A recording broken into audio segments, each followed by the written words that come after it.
Fanatanjahantena eo anivon'ny fikambanana Azoimy kosa indray izy ity dia tafajoro ireo mpiandraikitra ny isa-taranja ka dia anomboka tsy ho ela amin'ny volana May izao ny taom-pilalaovana ho an'ny faninanana regionaly io. Izay no fantatra nandritra ny fihaonan'ny mpitantana ny Azoimy Mata tamin'ireo mpikambana tetsy amin'ny ANS Ampefloha.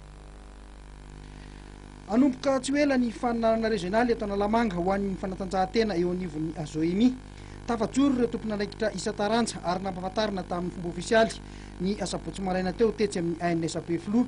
Azoimy Mata no anaran'ity fikambanana ity izay nahazo ny fankatoavan'ny ministeran'ny tanora sy ny fanatanjahantena hoy Andriamatolo Luciano, sekretera jeneraliny.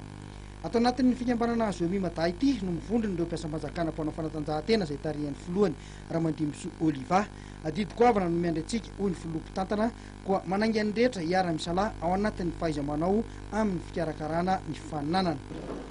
Fa ny asa miandry dia goavana ary manomboka izao dia aoka isika hampiseho professionnalisme tanteraka amin'ny fomba fiasa.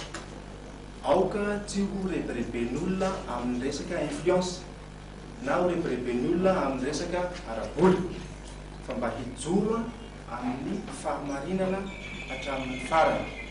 Zava-dehibe zavatra satria anisan'ny lesoka ny ataontsika taloha fa manomboka izao dia ataontsika fahitoan-draharaha ny mangarahara sy ny fahaiza-mitantana. Manomboka amin'ny alatsinainy dia alefa ny fiche d'engagement individuel sy collectif. Alefera Madagasikara izy io. Asadia fanendrana campagne tsika dia miteny hoe avoaka ray volana mialohan'ny tuliary ny listen'ny équipe rehetrarehetra sy ny listen'ny athlète rehetrarehetra après vérification. Misy vérification anankiroa, misy vérification au niveau régional, misy vérification au niveau national, misy vérification au niveau ny solde ho an'izay mpiasam-panjakana, misy vérification manokana ho an'izay lazaina fa ECT. Rehefa izy rehetra izay avoaka ho fantatry ny rehetrarehetra ny identité any athlète rehetrarehetra miaraka amin'ny sarany mba hafahana manao recours raha toa ka mbola misy ny tsy manara-dalàna. Dikan'izay dia izao ny sanction raha toa ka misy tratra dia ataloha dia efa apetraka antsika ny sanction. Tsy hisy tsony zany le ady mbola tabatra ny match mbola tabatra rehefa tonga any an-toliara fa rehefa miteny ny arbitre hoe tapitra ny match fa zay zany ny résultat.